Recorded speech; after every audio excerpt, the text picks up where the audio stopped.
الاسم عندك واضح سيدي العزيز صح؟ عبد الغني جغمان ها؟ عبد الغني جغمان. يمين. لكن إذا بدك بقرط وبحكي لك إياها عبد الغني جغمان.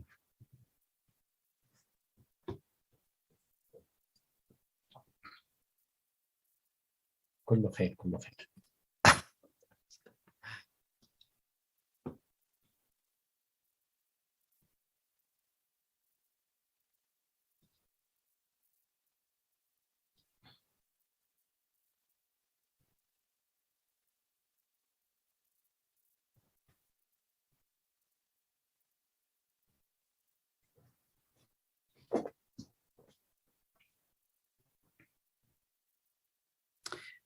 اوكي، بسم الله الرحمن الرحيم. اهلا وسهلا بكم. Welcome back, all of you, all participants with us on Zoom.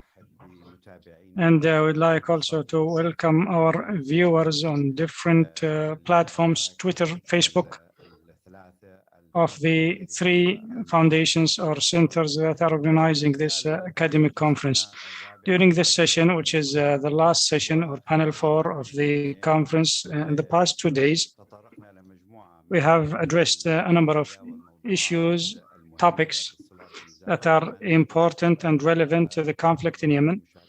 And the participants or the speakers addressed the effectiveness of the peace process in Yemen and the different dynamics in terms of the solutions that are proposed. And we have also talked about the regional roles, the local interventions or roles, and we, in part 3, we talked about the creativity and the need for innovation in the peace process in order to create more avenues and to have perpetual solutions for the very complicated situation in Yemen. In this session, the last one, which is session number 4, will be focusing on the future of Yemen, and we will explore the future of Yemen on the basis or under the assumption that there must be an end to this war and there will be a reconstruction and recovery phase in Yemen, the reconstruction and the development in the post-war era. And as you understand, in relation to the reconstruction after war, we say that reconstruction after war might be more complicated and more difficult than the war itself. And sometimes it may not help in having a lasting peace in countries affected by war, be they civil or regional war or interstate wars. So in this session, we are very lucky as we have 3 key academics or researchers who wrote about these topics. They are specializing in Yemen.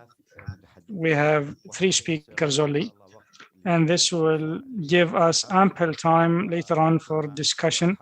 And then I will try to present some concluding remarks and ideas. So we have in this session, we have Sabria Al-Thawr and Abdulghani Jaghman and Helen Lachner. Sabria is now in Sana'a in Yemen. Abdulghani is in Europe. And Helen Lachner, sadly, she cannot join us because of certain conditions, but we have a recording for her and we'll be showing the recording of her presentation at the end of the session. So for every panelist, as usual in this conference, we'll give every speaker 15 minutes maximum, and then we will have time for Q&A. So if you allow me, I start directly with Ms. Sabria. She will present a paper titled Opportunities and Challenges for Inclusive Recovery, Reconstruction and Development in Yemen. And the paper will discuss the possible approaches to engage the different actors at the local level, in particular the role of the IDPs, the internally displaced people, their role in the recovery and the local peace process. Sabria Al-Thawr is a lecturer and researcher in Sana'a University in the fields of humanitarian issues and development and gender. She focuses on development issues, poverty, education, and policy. Please welcome Ms. Sabria. You have the floor. You have 15 minutes. Thank you, Dr. Sultan. I tried to show the presentation. Thank you very much for inviting me to participate in this important conference. And excuse me, because I have prepared the slides in English, and I will deliver it in English, but I will have I will answer to any questions in Arabic later on. My contribution, in a way or another, I'm really happy that it comes after what has been discussed in the previous session, because here I would like to focus more on the local level, where we're talking about what would be the possibilities and potentialities of the local communities and people, leaderships, and other different social segments that have been really active during the war or the 7 wars, doing a lot of different roles. What would be the potentialities for them to be part of the recovery and reconstruction phase? Yes, I started. No. Do you want me to start the video? Is it clear with you at the screen? You can see it? Yes, please, go ahead.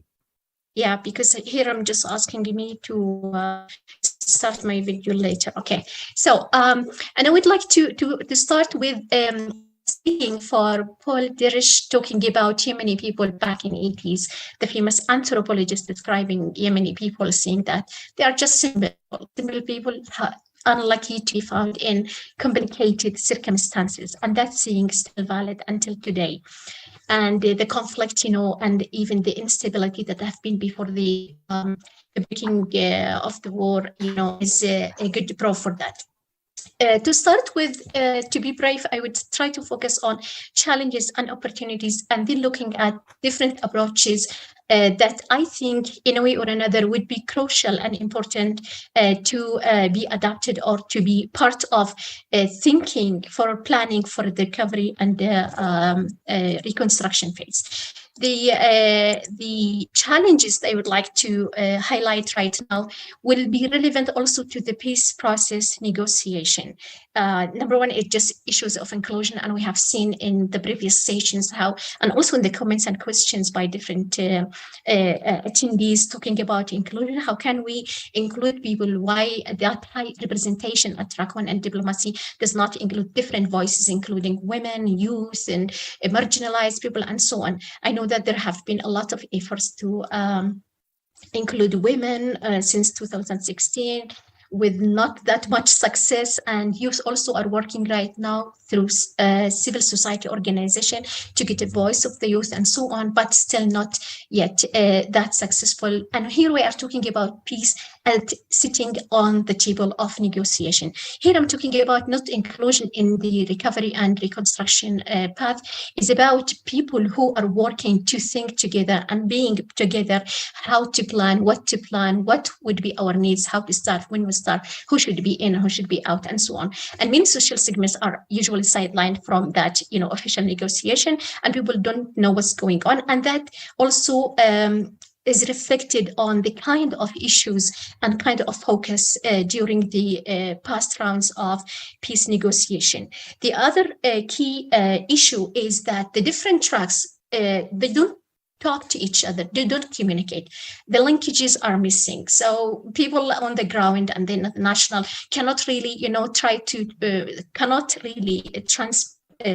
transfer their messages, their concerns, try to influence. The diplomacy level is not happening. The grassroots participation is zero in the decision-making process or what is needed to be discussed and addressed. The recurrent escalation, and we have seen, during the past year and this year, not just escalation everywhere, in a way or another, creating more kind of local conflicts, sub-conflicts, more grievances and more violence. And this in a way or another threaten the participation and the engagement of different people and different segments on the ground, especially in some areas that and I think most of the areas really in Yemen, people are not able to voice their concerns and talk about their issues and even try to be part of what is decided to them, who is included, for example, in the aid or, for example, in projects or in the benefits, who is not there. So people really still not, the conflict and grievances is not helping people. And more there is more generation of those grievances and sub-conflicts. Other challenges is the economy. And you remember here, my colleague Rafat, when he, in one of his articles, he talked about, the problem with the Yemenis is not really the war itself and the conflict, it's more the economy. It's another kind of war front. Also the unaddressed development needs, the focus on humanitarian approach as a single approach for the past 7 years. And we know that development process in Yemen has been set in a kind of freezing state since 2011. So it's more than a decade. It's about right now 12 years ago since, the cycle of the development projects and infrastructure rehabilitation and adding and employment, there is nothing more. And people, in fact, the impact of this issue is more even than the impact of the war itself. And then we talk about the grievances, the national, local grievances, and this, just part of the failure of the National Dialogue Conference and the failure in addressing those grievances. But you can imagine now the amount of grievances accumulated, and sometimes we just feel it's hard really to be addressed or how to be tackled really in the path recovery. Opportunities, we can look also at, the bright side, and the, HIKMA project was one of those really promising projects. The women's and youth engagement at the grassroots level in peace building processes, whether they are organized in initiatives or in kind of projects like HIKMA, but also working as individuals. And we have seen even women participated in prisoner exchange, which is more men-related or masculine kind of activities that women have no presence. So not to underestimate what's going on at the local level. The increased capacity in peace building, combining that kind of tribal norms in resolving conflicts, but learning also from different interventions and projects, new skills and new experiences, accumulated experience with the civil society organization, working on mobilizing the communities, providing different and integrated interventions, development, humanitarian, and more importantly, the civil society organization is not only the bridge between the international community or aid organization and outside world, or the government or authorities, but also mediating between communities and local authorities, trying to, bring those people all together. And this is really one of the approaches that need to be built on in the coming or in the recovery path is coming.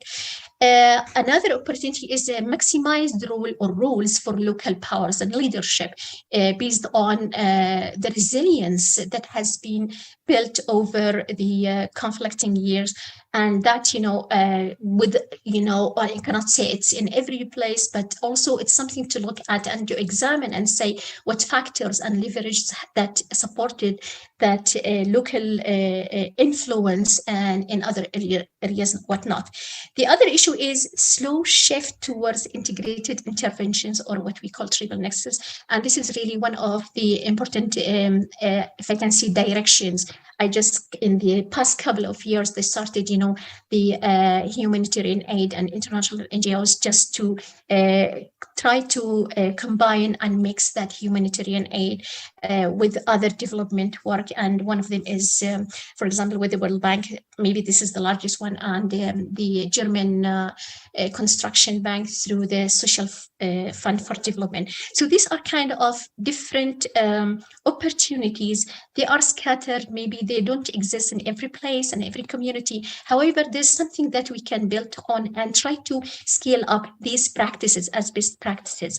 And I guess the best issue or the best methodology that I will keep maybe mentioning it is the methodology of the Social Fund for Development and working with people.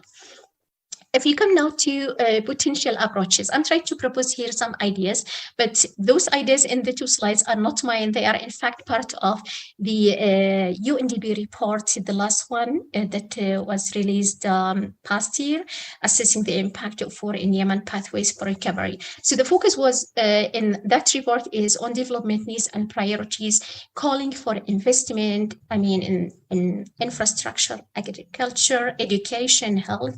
That's true because, as I said, for over a decade, things, had stopped and nothing has been done. And add to that the impact of the war and the destruction that, affected the infrastructure in all given rights, or most of the given rights except 2 or 3, which is really devastating to the lives of the people. And planning for building blocks, and planning the building blocks here is meant to be the agricultural investment, the economy. And here talking about the empowerment of women, but here I just guess empowerment of local communities, including all, youth, marginalized women, displaced people, and building the capacity of people and the governance quality. And I would leave that for my colleague Abdulghani just to talk about it later on. So the potential approaches here, I would like to focus on 3 issues here: localization, inclusiveness, conflict sensitivity. Localization and inclusiveness would, again, some of the ideas, and maybe in the questions of the attendees were asking about how can we really invest or work on bottom-up approach and so on. Again, I would say we do have really some of the good practices on the ground. The Social Fund for Development and other grassroots organizations, they are excellent in that participatory approach, how to engage people in planning, deciding their own needs, and finding ways to do things in a better way. And that created what we call the ownership. And so those are interventions or the work or the priorities or the projects that would come after identifying those priorities would be owned by the community. So they would, they would be sustained later on because it was going to be maintained by the community itself. So the other issue is in localization that due to the fragmentation, due to the divisions because of the war, the interventions and the planning in the recovery path need to be contextually relevant. One of the latest reports asking the priorities in about 12 government rights, asking people what they think would be the priorities and so on. There were similarities, and they are just talking about services, infrastructure, job and livelihood opportunities. But in fact, the context right now is more unique or more diverse. So here to understand the context and what would work here will not necessarily work on the other one. So localizing and making it context relevant, inclusive, but also having that process to be a kind of multi-track process. The conflict sensitivity here and culturally sensitive approaches are needed not only in the interventions, but also to look at and addressing those different grievances. And here we're not talking about transitional justice mechanism and so on. Just talk to the people, consult with people, and say what is proper, what would be acceptable, how they perceive, for example, to overcome revenge and those grievances. And here it has to be culturally and conflict sensitive ways to deal with that one. And here I would like to talk about the inclusiveness, and one of those social segments that are left out, and how it should be in a way or another dealt in a cultural sensitive and conflict sensitive way is looking at the issue of displaced people.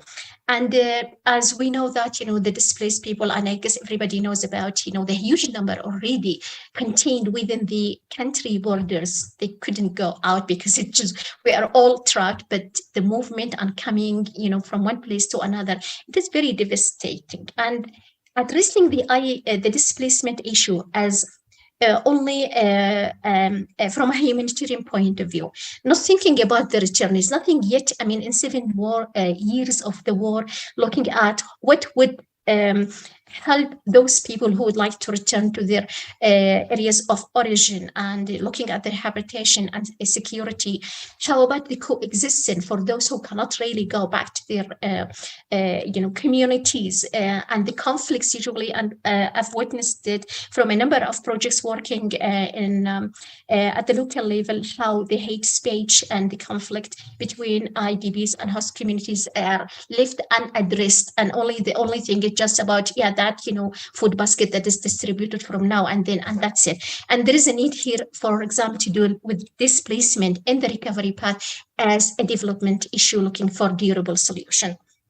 Priorities should be also voiced by those IDPs who are really in that trap of displacement, talking about services, access, talking about security, building their capacity, and even enabling them to be or to play an active part in decision making, identifying their needs and what would be the best way to handle their issues, either staying or going. But I mean, 4 million people is really a big number, and they need also to be part in the picture.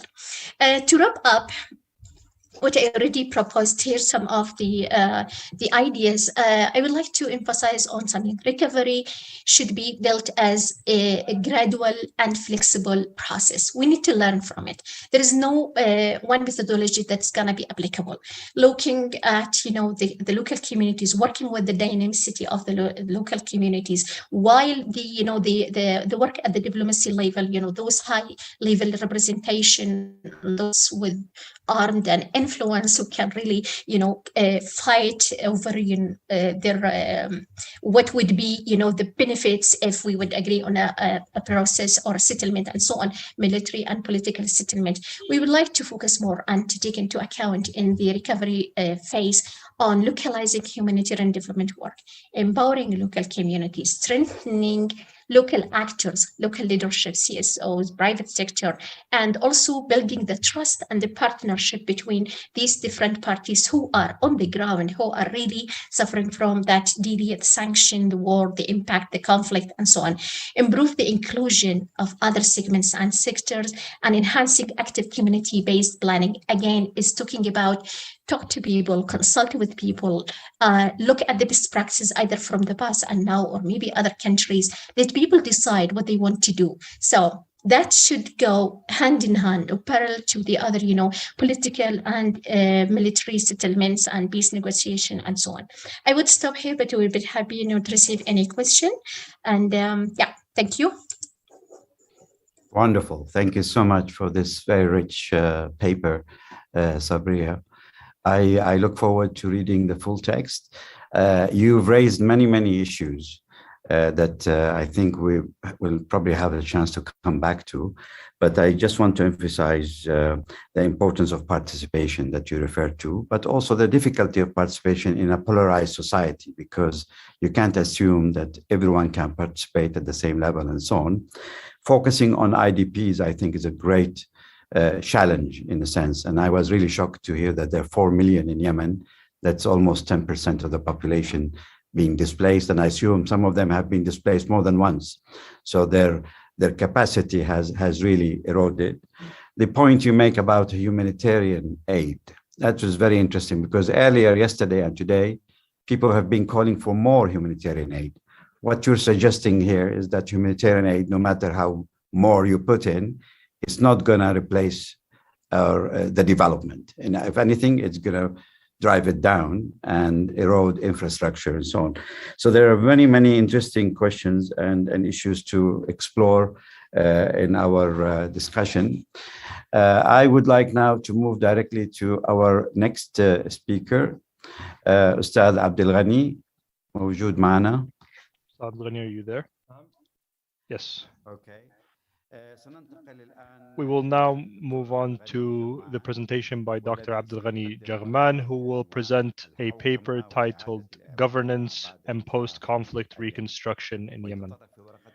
And this paper, he will address the most sensitive transformations and changes relating to improving the achievement of economic and governance indicators, institutional strength, and economic quality. Dr. Abdulghani Jaghman is a researcher and consultant specialized in natural resources and sustainable development. He has over 20 years of practical experience in oil field development and project management in Yemen, in the Gulf states, and in Europe. He holds an MBA in knowledge management from the University of Sheffield in the United Kingdom, and a PhD in governance and sustainable development from the Bucharest Academy for Economic Studies.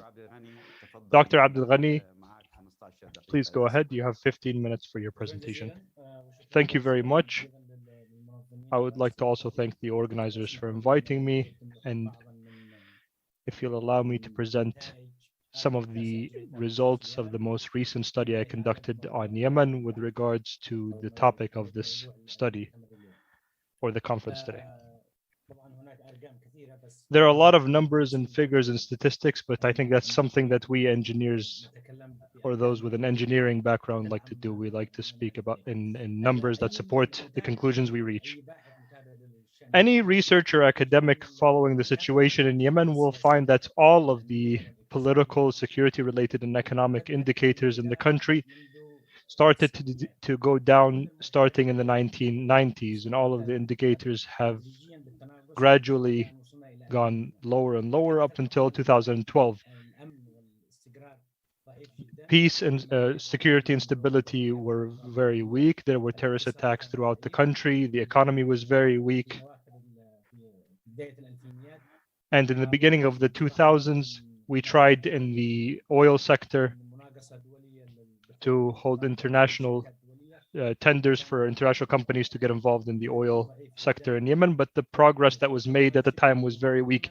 There's almost non-existent governance, and the administrative corruption is widespread, while terrorism has reached a point where it has attacked the Ministry of Defense and the presidency itself. And so there's a lot of this led to the popular uprising and the revolution in 2011 and the political changes that occurred at the time, as well as the successive political developments when the political parties tried to contain these uprising and this momentum.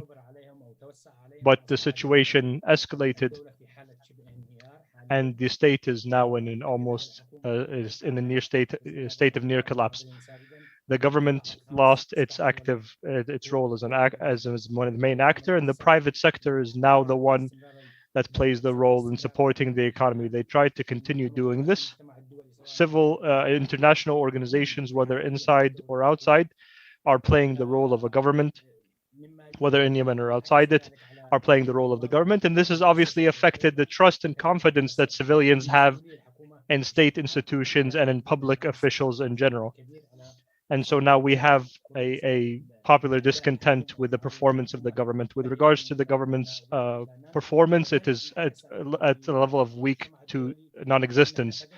And this was obviously reflected in the international community as well. The international community has lost its confidence in the state and the state institutions, which has led to a decrease in the number of grants given to the Yemeni government to deal with the war. International organizations and the countries sponsoring the peace process in Yemen are trying to implement these projects themselves in Yemen. So with all of this, with this background that I have just presented or that was presented by the previous speakers in this conference, the question is, what do we need to do? Is there a clear plan for reconstruction in Yemen? Do we have a document that includes this vision, that includes a strategy? As far as I knew, there might be a few documents or ideas or visions here and there, but there is not a clear and comprehensive plan for reconstruction in Yemen. And so this is why I believe the question is, are we trying to maintain Yemen and prevent collapse, or do we want to restore it to where it was in 2011, or do we want to try to improve the situation to the point that Yemeni people desire? And so I will present a number of issues relating to this. First of all, on the importance of governance, governance is managing state resources effectively and efficiently in order to serve stakeholders, and mainly the main stakeholder here is civilians, through management that applies all of the principles, the international standards for good governance around the world. There are many studies and researches on the importance of governance, and so we have chosen some of these principles of governance that we need to adhere to. There's a clear indicator that the better the country performs on governance index, this is reflected on the performance of the state as well as on the economy and investment and other economic aspects that help improve the livelihoods of Yemeni people. There are international indicators that show that Yemen, that measure the effectiveness of governance in Yemen. And we will find that Yemen as a state, Yemen is 136 out of 137. So we are just before the last country, and usually it's us, Yemen and Syria and a few other Arab states.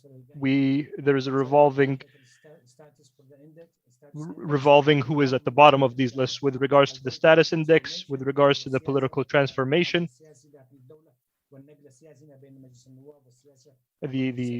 the transition or the transfer of power, as well as the governance index, which we got 1.6 out of 10, which is very low, and we were ranked 132nd, or with regards to the economic transformation in the country, where we are also 135th on the list. If we talk about in details, what are the major indicators that we are speaking about here, we will find that government effectiveness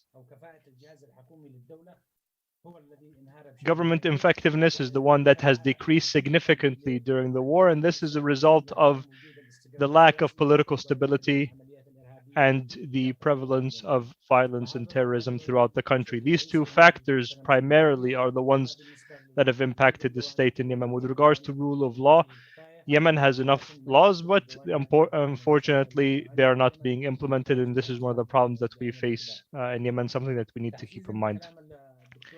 In support of what Dr. Sabria said, we need to focus on building inclusive societies, focusing on all segments, women, youth, IDPs, non-IDPs, minorities of different kinds, and we need to focus on them and focus on governing through these real principles and standards. This will be reflected in having open economies, whether in market access and being open to the rest of the world to attract investment, and this will be reflected in the livelihoods of the people and having empowered people, whether in their healthcare, education, or living conditions in general.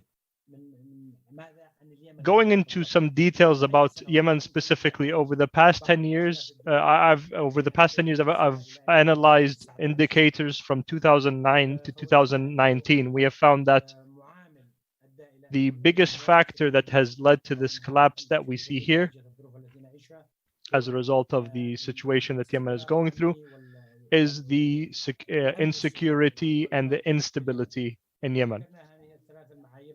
If we look at these three main criteria, inclusive societies, open economy, and empowered people, we will find that safety and security had the biggest losses from 2009 to 2019, followed by the government's indicator and the economic quality indicator. It is true that there are some of these, the natural environment, the education and health and living conditions have relatively improved, and this is because from 2009 to 2019, there were also natural disasters, whether the environmental pollution and Jaghman, Hadramaut, the natural disasters, these have also impacted these indicators.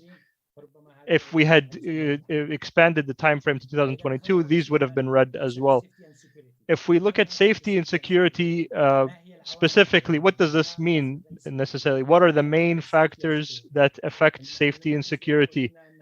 When we researched them, we found that politically related violence was the first indicator, which had a negative impact on the living conditions of the Yemen people. Terrorism also, which is widespread and something that we have not been able to overcome, as well as this war on Yemen, which has obviously impacted the situation and governance. With regards to governance specifically, the biggest factor is government effectiveness, not government integrity, not regulatory quality, rule of law. It's government effectiveness has seen the biggest losses during this time frame, and I'll explain more in depth about what exactly this means. There's another very important factor that was mentioned by Dr. Sabria and some of the other panelists, which is social capital, that there seems to be because of the loss of trust and confidence in the government among the people, they do not participate in any civic and social activities and events. Yet many people no longer believe in any of the different governments that are governing the country. And so they're less and less concerned with the formal institutions of the state. And now the international organizations or organizations that have been able to prove their effectiveness, like the Social Fund for Development, which is managing its projects that has high quality management of its projects. These are the only entities that are trusted by the Yemeni people as well as by donors. The SFD is implementing projects that should have been implemented by state institutions, but due to the lack of trust and due to the corruption in these institutions, they are no longer trusted. If we speak specifically about government effectiveness, this means efficient use of assets and resources of different kinds.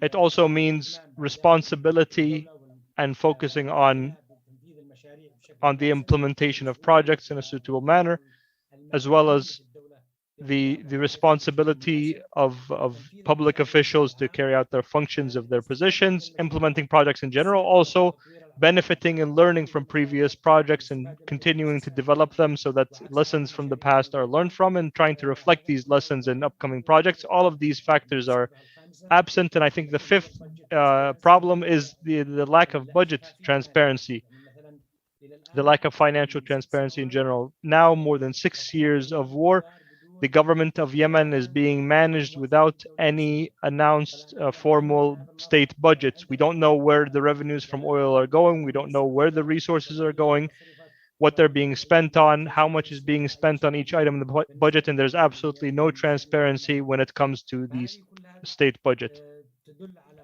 All of these indicators reflect the mismanagement by public officials, and this has been reflected in the performance of the government in general.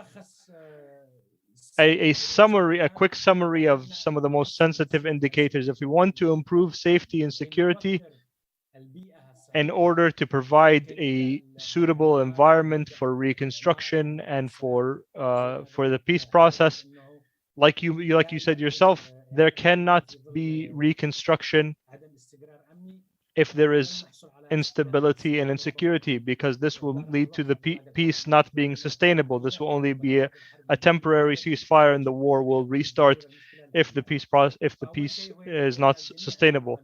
The first thing we need to do is we need to all work to try to end the war, and then pressuring the parties to the conflict to sit down at a table to negotiate, implementing all of the principles and standards of justice and of reconciliation in general. When we talk about government effectiveness, the things that need to be done, the first thing is we need to focus on the important role played by the private sector, as well as to support the government either by changing some of the administrative procedures, administrative reform, capacity building, as well as including societal accountability and monitoring. And this way, the government can continue to can resume supporting the economy and paying salaries and improving the livelihoods, as well as eradication of corruption and reforming state institutions that have rampant corruption. In this way, we can ensure that the government will implement all of the main principles of good governance, which I mentioned more in detail. I won't read through all of these, but these are very clear standards that can be implemented in building the state and rebuilding an economy, as well as implementing the principles of justice and reconciliation, like reforming the military, integrating military units and certain armed groups, supporting a culture of peace and peace building, and also dealing with the impact of the war, whether for IDPs and others like was mentioned, and also working on reconstruction of everything that was destroyed during the war, and either providing the necessary physical and mental health care that they need so that we are able to overcome this war, which has had this very negative impact on the Yemeni people. I have this quote from my son Ahmed that I included, that if we do not deal with the problems and issues that we face, we will only continue to get weaker and weaker. And this is what I tried to show in the first slide, that since 1996 things have only been going down and getting worse, and I'm afraid that this collapse will continue to the point where Yemen is just a state made up of different authorities and factions that are only fighting with each other. Thank you very much. Thank you very much, Dr. Abdulghani Jaghman, for this presentation. We'd also like to thank Ahmed for summarizing all of this in a brief quote. And hopefully this is representative of future generations, that if we do not do the work we need to do now, then this will obviously have a negative impact on future generations of Yemenis. I think you've covered the topic of presentation very, very well. And governance is a very sensitive issue, especially with the divisions that we see and the fragmentation that we have in the country. You have a state that is internationally recognized, but it is not a state. And you also have de facto authorities that are there, but are not recognized. And these divisions have been reflected and have impacted the central bank and many other state institutions related to governance. And I'm sure we will come back to these issues in the question and answer session. I also appreciate you reiterating or reaffirming that not all of the problems were caused by the war, that there were problems before. There was corruption. There was widespread corruption in Yemen even before the war, and also problems with governance. There are also some geographical factors that hinder the government from being effective and carrying out its functions, with obviously the vast space in Yemen, the small communities that are widespread throughout the country. It is very difficult to have a central state or a central method of governance. And I think there are important questions that you and Dr. Sabria can try to answer. The question of localization, of decentralizing the system of administration in Yemen, maybe like the federal system that was presented in the political process, which led to a worsening of the situation and led to a conflict in Yemen. We'll discuss these issues during the question and answer session, but before that, we will present the paper by Dr. Helen Lachner. Helen Lachner, for anyone that knows or that follows Yemen, knows about her work. She is one of the most important researchers on Yemen, and Yemen has had very long, more than 50 years of experience in working in the country. Her paper today is titled Long-Term and War-Related Constraints to Yemen's Socio-economic Development. This paper goes into details on the different types of internal and external constraints that need to be addressed if to have hope for development, sustainable development in the future in the country. Unfortunately, Dr. Lackner could not be with us today, but she has sent a video of her presentation. And if my colleagues could please prepare it throughout this introduction. Some of her most important work included a book I think that you might all know called Yemen in Crisis. It is now the second edition of this book is being published by Routledge. If we could start the video, please. Okay, first I'd like to apologize for not being here in person for this meeting, even though it's on Zoom in any case. But as far as I am planning at the moment, I won't be anywhere near an internet system on 15th of February. So apologies for being unable to answer any questions or engage in the discussion. And then, of course, I want to thank the organizers for this conference and for inviting me. And I certainly hope that it manages to come up with some positive suggestions of how to help develop and how to help Yemen rebuild after this war when it happens. My talk is basically focusing on the constraints, on all the problems that are going to make things more difficult for Yemen and Yemenis in the future. So I'm afraid that it's not exactly full of optimistic and positive suggestions, but I do think it's extremely important to take these constraints into consideration, because it's only by really understanding and addressing the problems that it will be possible to overcome them. And pretending or ignoring them will obviously not enable the Yemenis to solve many of their fundamental problems.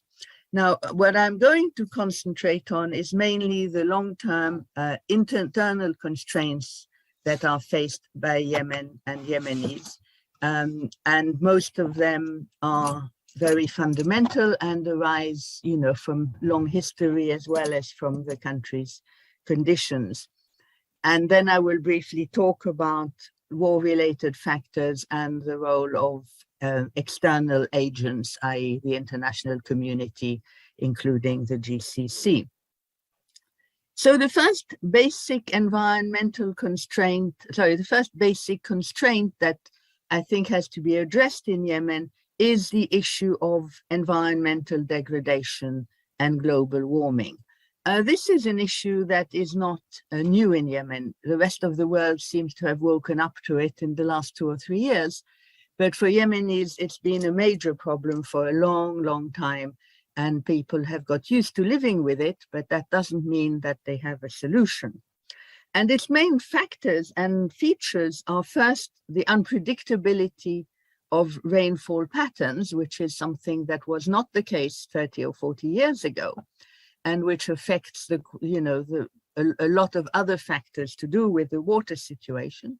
But it also results in deterioration of terracing, which is again a factor which has been a combination of social and historical as well as climate-related factors. And of course, the water situation, which I'll come to in a minute. But other factors are also desertification and rising sea levels. Rising sea levels is a phenomenon which has not yet been immediately noticeable, but if we look at the next 10 or 20 years, it's something that will affect not only 3 of the country's major cities, i.e. Hodeidah, Aden, and Mukalla, but also a lot of other smaller towns, let alone the hundreds of fishermen or fisher settlements along the 2 coasts. So it's a problem that does need to be dealt with. The second element, which is of course related to the environment, is the issue of water scarcity. Now, Yemen has been a water scarce country for a very long time.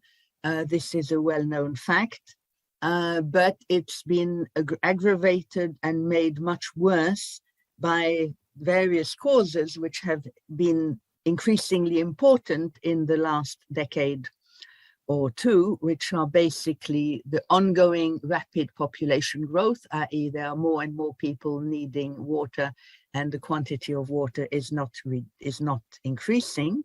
A second aspect, and which is relevant in agriculture, and before I go on, I think it's worth remembering 2 things. One is that still 70% of Yemen's population live in rural areas, and more than 50% of them depend on agriculture to a smaller or greater extent. So the fact that diesel-operated pumps for extracting water and more recently electric and even now solar-operated pumps are all having a very fundamental impact on the availability of groundwater. And here again, it's important to remember that at the moment, or at least pre-war, and on that front, I suspect things haven't changed very much, the amount of water that is extracted every year is about 1/3 more than the amount that is replenished. So we have a situation where basically the country is running out of water. Now, the impact of this is, a multiple series of aspects. I mean, first we have forced migration. People are having to leave villages when the water runs out. Where do they go? They go where there's water, they go where there are people, and that is something that's likely to worsen and increase social tension. It reduces the yield for water, yields for agriculture, and particularly it's the poorer farmers who run out of water and because the wealthier farmers have deeper pumps, and they are therefore able to extract water, and the poorer farmers are basically forced eventually to sell their lands. It's more difficult for women and children to collect water. They have to go further and wait longer.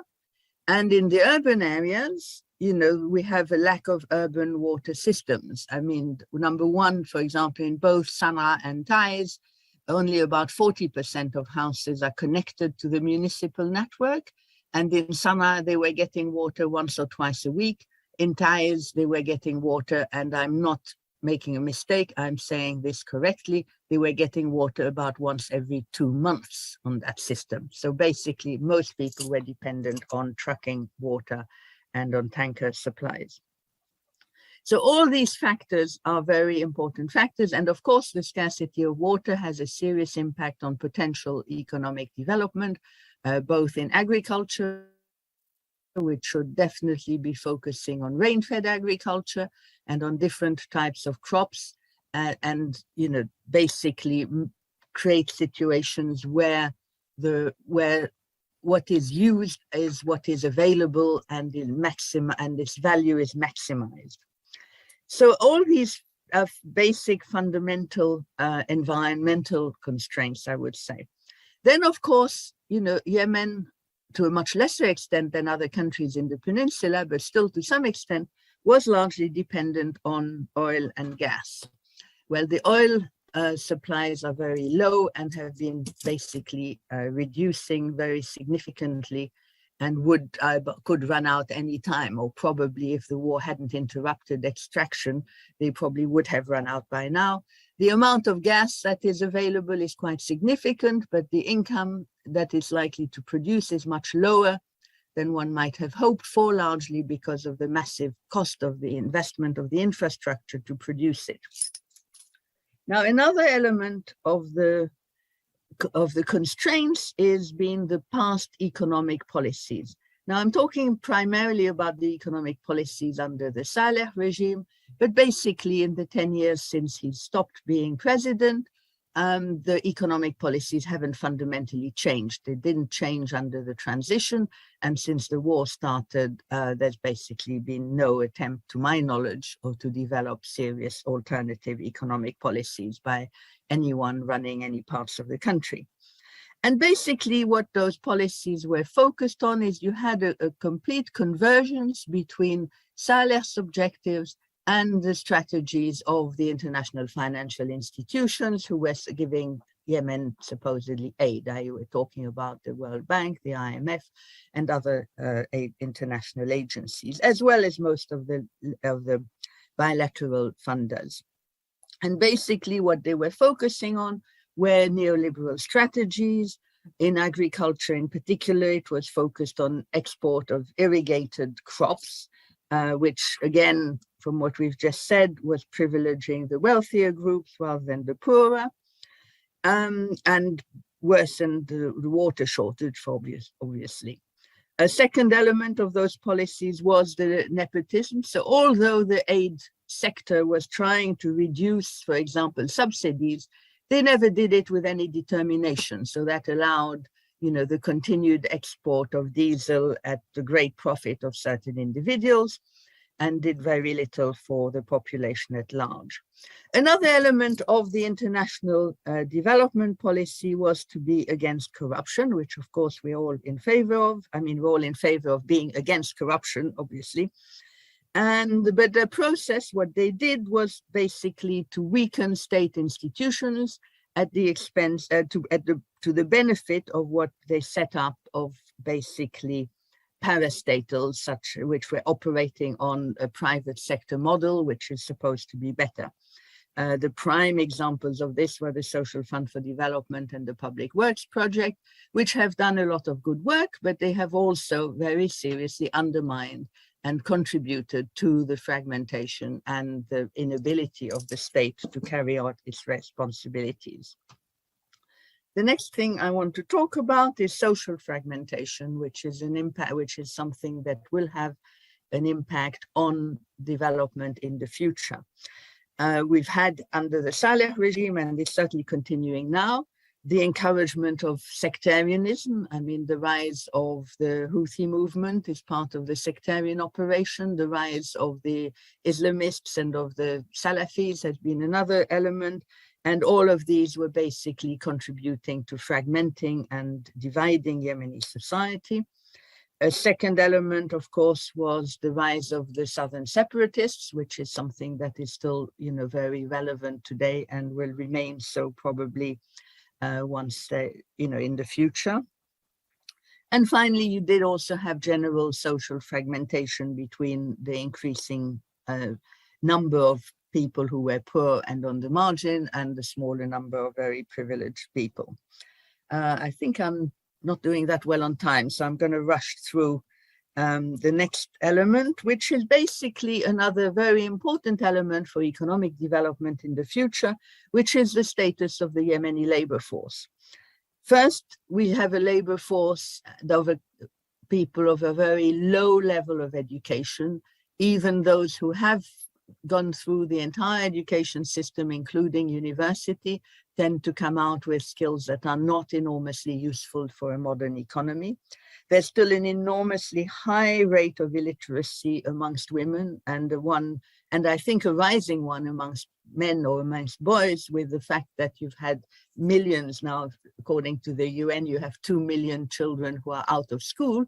So you're talking about a large number of people who are not having any education. And when we come out of this war, which has now been, as we know, going on for 7 years, you're going to have a lot of people who have no experience of education and possibly no even interest in education, because their perspective on the world has been focused on weapons and arms.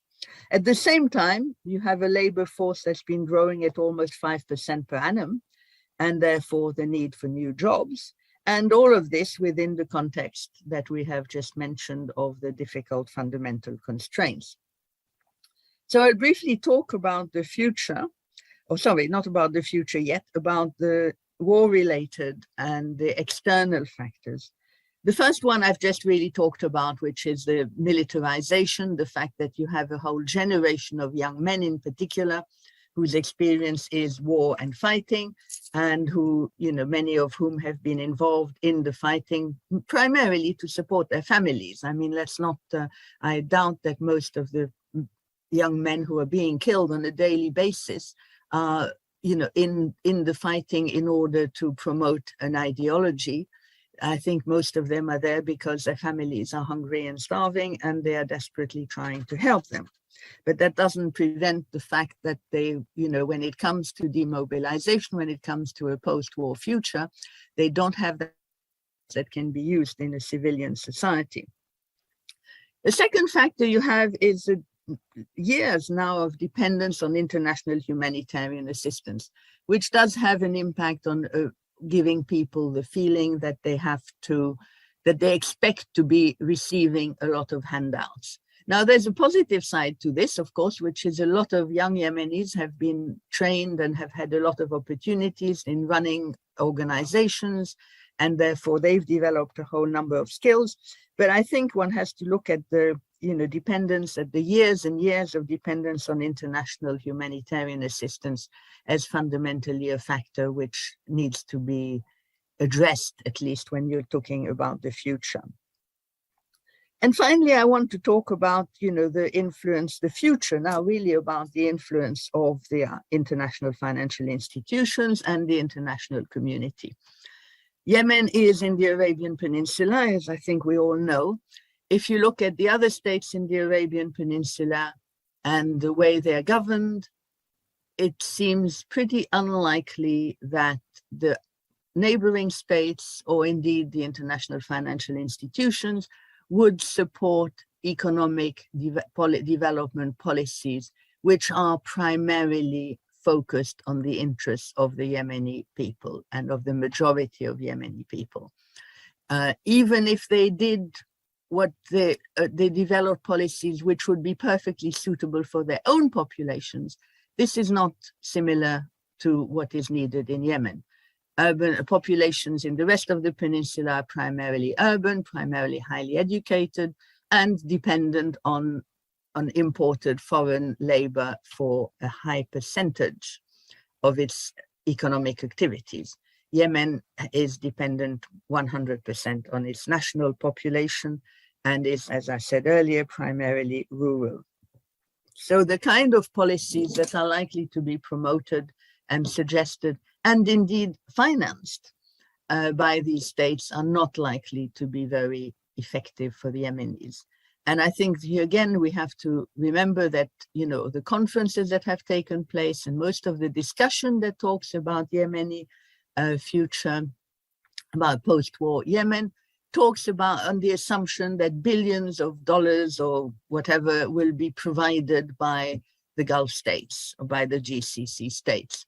Now, I'm sure the GCC states will provide something, but I'm also sure that they will not provide anything like the kind of amounts that are being mentioned for a number of reasons. I mean, first, political, they're not that keen on what's happening in Yemen, but also if you look at their own needs and their own development policies, they are going to focus, particularly in coming years, following the crises and with the reduced demand for hydrocarbons at the world level and all these different factors, they're likely to be primarily focused on their own interests. So I think the likelihood of the amounts of cash needed for development in Yemen in future is going to be a lot less than is expected and than is needed. And particularly, it will not likely go where it would be of greatest use to the Yemeni population. So it would therefore not respond to people's needs. Now, I know that what I've said is pretty negative and depressing, but I think we need to remember that Yemen has a very young and dynamic and energetic population, that it's been able to do many, many things. There are sectors of potential, there are big sectors of potential. I mean, fisheries have been overexploited and misused for decades, but they can be revived and they can be expanded. You can have rain-fed agriculture developed if serious inputs, technical and research and financial inputs are put into it.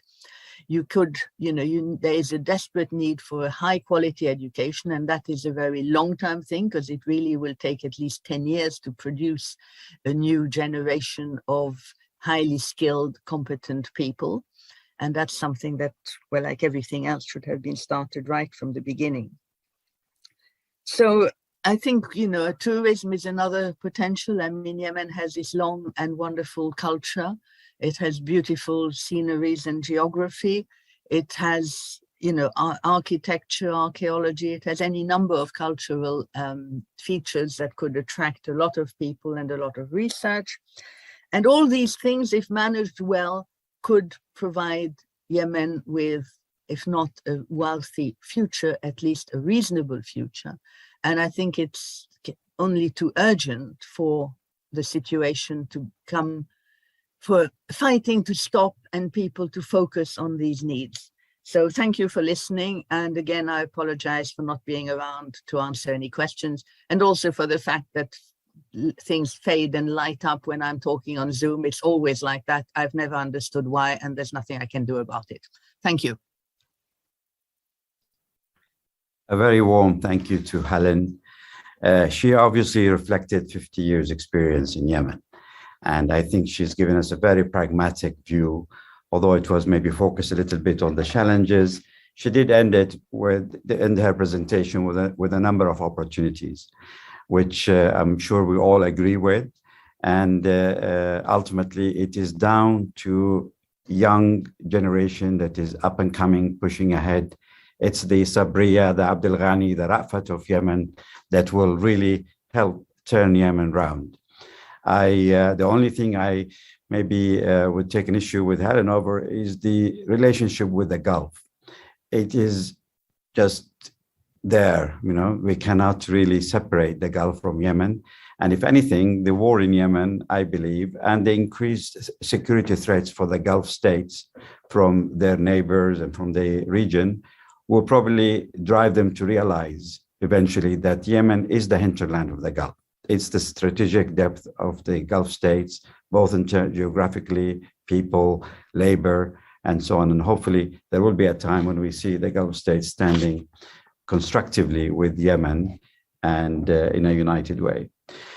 We have now 10 minutes or so for Q&A, maybe 15 minutes, and then I will summarize and bring the conference to a conclusion. So let's start with some of the questions, and we'll start with Sabria.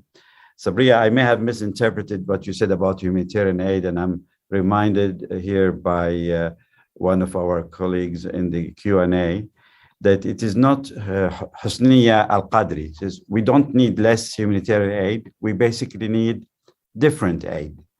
The humanitarian aid has got to be done in a way that supports development. And the problem is maybe in the way aid is done and not necessarily in the amount or the money that is required. But while you address this issue, I also would like you maybe to address the issue of the Social Fund for Development. The Social Fund for Development has been there forever. Can't remember how long. I led an evaluation of its work some years ago. And it has managed to continue throughout the war, which is quite remarkable. If you could just highlight for us, from your perspective and the way you call for localization, what is it that the fund has done right? And also reflect on what Helen said in terms of the negative aspect of the fund, that it has bypassed the responsibility from the state and as such led to deterioration of state capacity. Over to you, Sabria. Thank you. زي ما وعدت أنا معلش هتكلمها بالعربية كفاية البرزنتيشن فأنا وعدتني هحكيها بالعربي في الإجابات. So I respond in Arabic actually, because I promised participants. For Dr. Husni Al-Qadri, actually, what she stated is right. I did not call for the elimination of the humanitarian aid because we will still need it. 20 million people are still in need for one form of humanitarian aid, and the hunger indicators are still very high in the country, and we have poverty pockets. But even in the recovery phase, humanitarian aid is required and should be there, but it should go in parallel with the development. We need a different approach because at the beginning of the war, the focus was on distributing food baskets. For someone living in Yemen, I have conducted different assessments, and this way is a failure because these food baskets are sold in the market. The value of the food basket is $50, and it is sold in the market for 10 or 15. And then we had different approach, which is the cash for work, and that cash for work approach made a difference actually, but still it has some flaws in it. Yes, we still need humanitarian aid, but the approach should be different and should be in line with the recovery and the reconstruction. For the Social Fund for Development, SFD, yes, it stopped for a while at the beginning of the war, and it was difficult to continue because the donors withdrew, primarily international organizations that are operating in stable areas for development, including the World Bank and the KfW. And they came back actually a few years after the onset of the war because the humanitarian aid as a single approach did not work. And for many years, no development needs in the country were addressed. So these international organizations came back and they adopted some reliable approaches and they relied on the Social Fund for Development.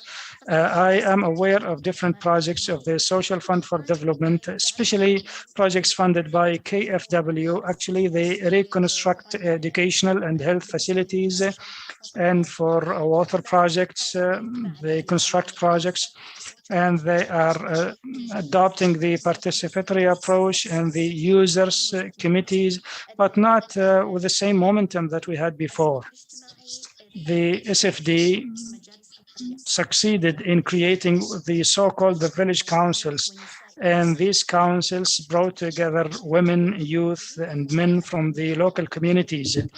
And the beautiful thing about that is that it continued for so long and people understood this approach and embraced it, because traditionally it was there in the society.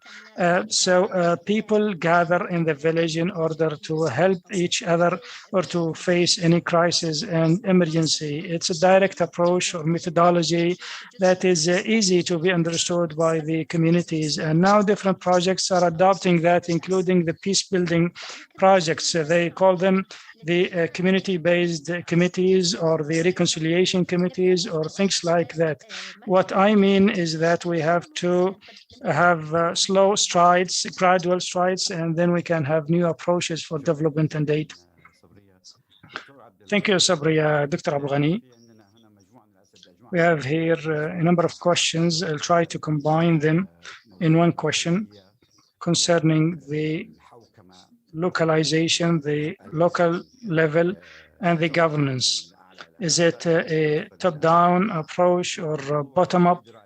And the issue of federalism. So we always call for governance and to have proper local authorities, but there is a kind of disagreement concerning to what extent we decentralize. Another question related to that from another colleague is about the tribalism and tribes. So we heard in previous papers speakers calling for having a role for tribes in resolving conflicts, because traditionally tribes had a very important role. How do we combine between tribes and the state and the government at the present time? Okay, so I'll start from the last question. The tribe, generally speaking, we had different norms in Yemen. For example, in 1962, different parties tried to use the tribes and to attract the tribes to their side. In 1994, tribes were used in the war as well. And now there is a very prominent role for tribes in this conflict and this war. I believe tribes had a role that prevented the collapse of the state in Yemen. As we understand, in Yemen, we have fragile institutions and we do not have a strong institutional state and we haven't been a state for years. So the institutions are not deeply rooted in our societies, and therefore we cannot abolish the role of the tribe, but we need to frame it properly so the tribe can adopt certain standards and certain priorities in order to be utilized to serve the existence of the state and the authority of the state. So this is one point. The second point concerning the decentralization of the localities, there are two avenues. It's either you create governance for every ministry or every institution, or the state itself, as a state, adopts strategies to establish governance, to establish, for example, good governance council. It should not be sovereign or executive council. It should be legislative council, regulatory, to develop the standards and the criteria for governance, starting from the small local authorities up to the presidency of the republic, as a comprehensive system that is presented to the people or to the government in order to be implemented consistently, because the partial solutions will not be useful, and therefore we need to have an integrated or comprehensive solution that starts from the small village councils. So let's organize the people locally, and people will rule themselves by themselves, because it's no more democracy or socialism. It's the people who are taking the decisions, and therefore it's a bottom-up approach. If you allow me, I follow up on this issue because it's important. People rule themselves bottom-up and local councils. Do you think that the war and the failure of the state has empowered and emboldened these local councils, or is it the opposite? Now they have responsibilities, for example, but they do not control the resources. The resources Helen talked about in her paper. So where from comes the resources for these councils in order to govern their daily affairs? Well, they need to have the management with the best possible resources they have. The local councils now, with their official status, they are in the forefront. They are in a very difficult position. There is a war in the country, and they have different parties, and these local councils control certain localities, and therefore they are in the heart of this war or conflict, and they are assuming certain responsibilities. They have revenues, they have resources, and they have donations, for example, and they have benevolent individuals who are helping, and therefore there are a number of difficult, for example, projects that were done by local councils. For example, we have seen roads and some water projects constructed and funded by some charities and people living abroad, diaspora, Yemeni diaspora, because they have seen that the state is absent, and therefore they mobilize themselves. The local people mobilized themselves, and they constructed projects for themselves. Thank you, Ms. Sabria. There is a question from Sultan Rifai, and I'll try to rephrase it probably. It's about the issue of accountability.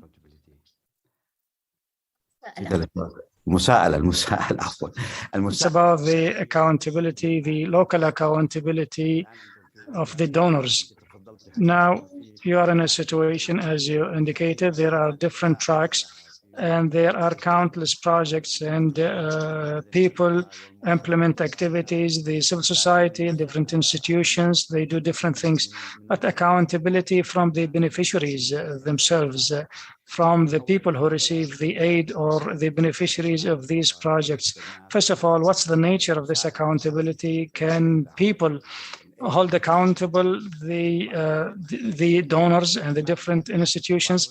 So can they hold accountable the local agents and then the international donors? There are demands to have international aid focus more on the development, for example, and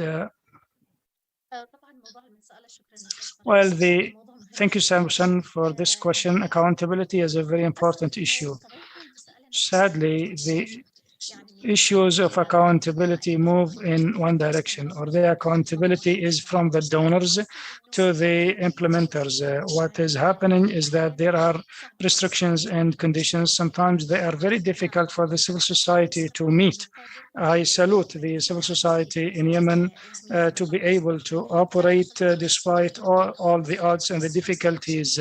We have seen some civil society organizations created by some political parties in order to control resources, but we have seen some very strong organizations which shifted from the development to the humanitarian activities, and now from the humanitarian back to the development track and the peace building. So what is happening with these organizations is that they have proven to be resilient in responding to the demands and the requirements of the donors. And the only way of donors to reach to the people, to the communities, and even to the government and the authorities, the de facto authorities and other authorities, all these parties were unable of reaching to the communities. So the access was through this bridge, which is the civil society organizations. So we need not to underestimate the role of the civil society. We understand that there is corruption, but it's amplified sometimes. Now, this question about the accountability, we have the accountability from the donor to the civil society organizations. Now, there should be accountability from the side of the end users. Well, there are some very weak mechanisms that exist now. There is, for example, a box for complaints, and people can lodge complaints, for example, but in the local communities, there is illiteracy and people cannot write, they cannot make phone calls. And when we go, for example, to the field and try to conduct evaluations, we ask them about the grievances and the complaint mechanism. People do not have an idea that such mechanism exists. So accountability is not there. And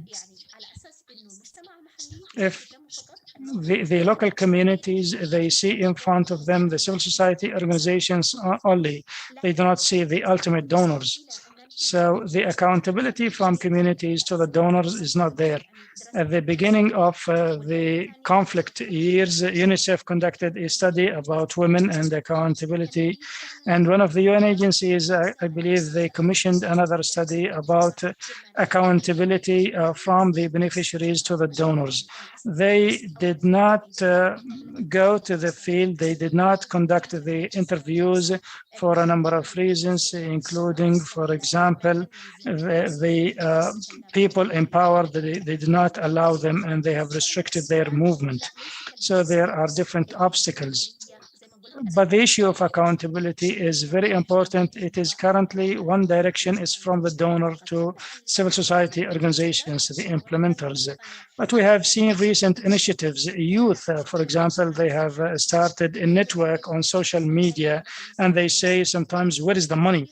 And where is the aid? And they try to obtain papers and documents, and they publish them on Facebook and Twitter concerning the different projects and their funding and how funds were spent. And this shows this self-initiative, and we have potentials in the country that we can tap on, but we need to organize people and to frame them in order to have some serious mechanism which we can build on. Thank you very much, Sabria, and shukran, Dr. Abdulghani, and thanks also to Helen for this panel, which was very rich. And I'm looking forward to reading the final papers. I believe that we will have a number of very important papers related to the future of Yemen. And as indicated by the US Special Envoy yesterday, maybe the year 2022 will be the year of peace in Yemen. We are very optimistic, and we hope that this is the case. We have reached now the end of this academic conference, and I will request Dr. Khalil and Rafat to open their cameras if we have them here. And if they have any final remarks, we can provide them. I'll try very briefly to summarize some of the key points that were raised during this conference, which was held actually in a very critical time, very important time, because now the focus is on reviving the political process, and therefore there is a need for such a conference and other conferences in order to emphasize on the important role of Yemen in the region and the world, and the need to stop this war and to initiate reconstruction and the reintegration of Yemen into the Arab region. Maybe you have noticed during this conference that we tried, and we were very keen to have kind of bridging between the academic side, the politics, and the action on the ground. We tried as well to balance between the researchers from inside Yemen and international researchers who are specializing in Yemen. And we tried also to strike a balance between male and female researchers and speakers. And we tried as well to balance between different political opinions and perspectives. What was unique about this meeting or conference was that we have heard from representatives from Ansarullah, representatives from the government, in addition to the UN Special Envoy and the US Special Envoy. The United States, as I have indicated, plays a very important role in Yemen. We hope that it plays an increasingly important role in the conflict in Yemen. When the US Special Envoy was appointed, there were great expectations that this is the time for the peace process to move and to be revived in Yemen. Participants shed light on a number of ideas, and I cannot list them now in these few minutes, but there was a general agreement that there is a need for de-escalation as the zero step. And there was emphasis by all parties that there is no military solution for the conflict in Yemen, and that the conflict has to be resolved through a peaceful process in a way or another. And there should be a political settlement for the conflict in Yemen, and that this settlement should not exclude any party, Yemeni party. Military operations from all sides cannot lead to anything but an increase in destruction, an increase in the suffering, and also in hindering the peace process. This was also a point of consensus among the panelists. Some of the participants, the panelists also spoke about the most recent attacks and their strategic value, even though there was a consensus that these attacks have only further complicated the conflict and the overall situation surrounding the conflict in Yemen. There was something that we heard repeatedly from the panelists on the difficult situation that Yemen has reached, the catastrophic situation with severe humanitarian needs. We heard recently about 4 million, about there being 4 million internally displaced persons, about the very high level of humanitarian needs and the gaps in humanitarian assistance, in addition to many of the important development projects being suspended and the conflicts or dispute and the speculation in the currency, the differences or divisions in the central bank, which leads to something that I think we can say is the de-development of Yemen. And despite the limited or humble achievements in the past, the war has only gone in the opposite direction and has undone many of these positive effects. We have also spoken about the importance of trying to think outside the box when it comes to the peace process and in innovation and creativity in different ways, not necessarily ways that are similar or ones that are in line with what the roadmaps that the international community has gotten used to, but ones that rely on the Yemeni approaches and Yemeni ways of thinking. Like the panelists and the academics have mentioned, there are many Yemeni traditions and customs in conflict resolution or in conflict management that can be used to do this, to ensure that there is progress towards development in the future. There was also a paper that by Dr. Majid Al-Ansari that assessed the role of the Gulf states and the possibility of any of the Gulf states playing the role of a mediator in the conflict in Yemen. And he also spoke about the potential role of Oman, of Qatar, of Kuwait in resolving this conflict. For me, I think these were some of the most important points that we discussed, but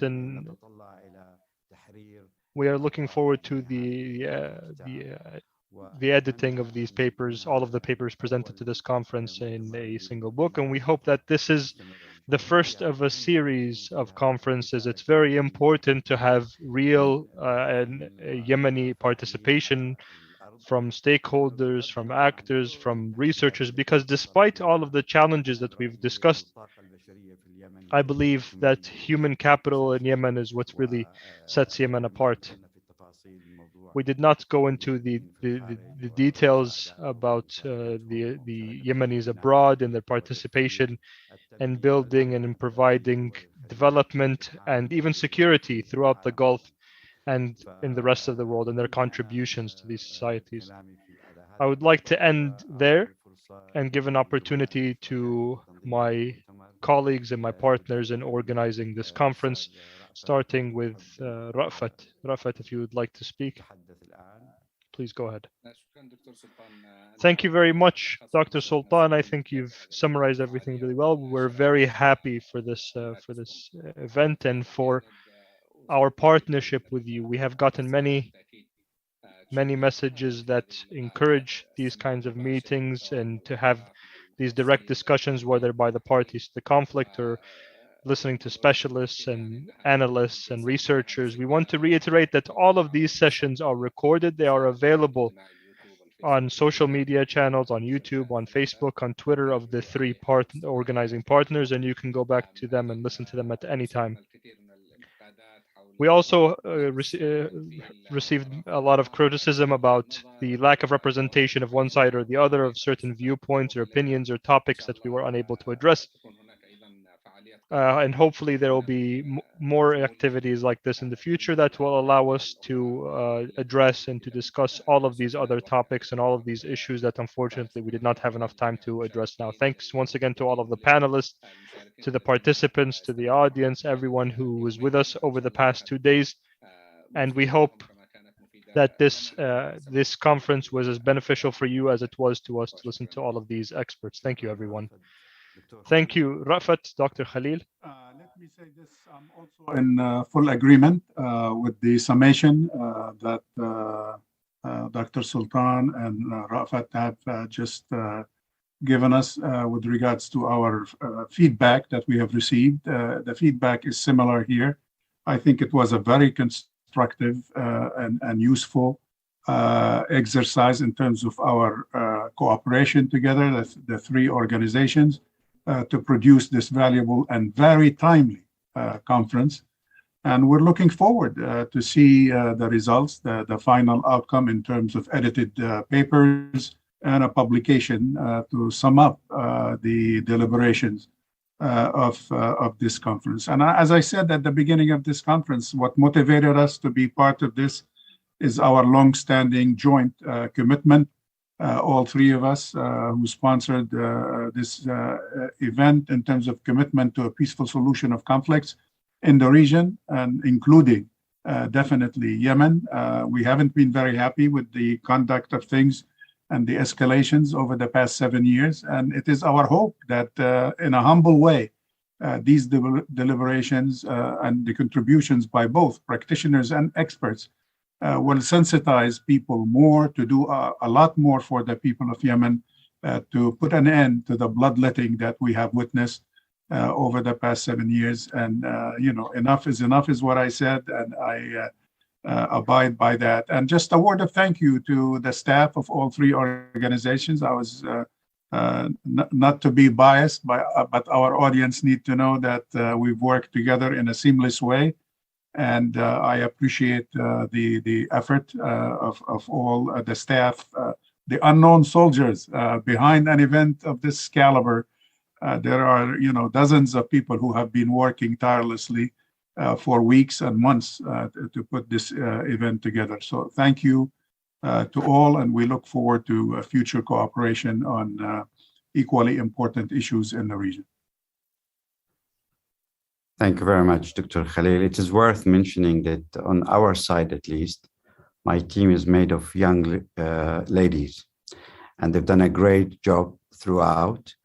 And I would like to thank them very much. It was their first time to manage a complex conference like this one, and they've done a great job. I would also like to thank our audience, those who participated with us. At this moment, we're concluding with almost 100 participants, which is great. We have reached stages where 300 people registered to attend the conference. And that is a reflection of the importance of the subject, and also the importance of what Dr. Khalil referred to earlier, the art of conversation. I hope that we can continue to have more opportunities for this kind of exchanges. Shukran jazilan lil jami' wa assalamu alaikum wa rahmatullahi wa barakatuh. Thank you all very much, and goodbye. And we will see you in future conferences and activities by our 3 centers in the future. Thank you all very much.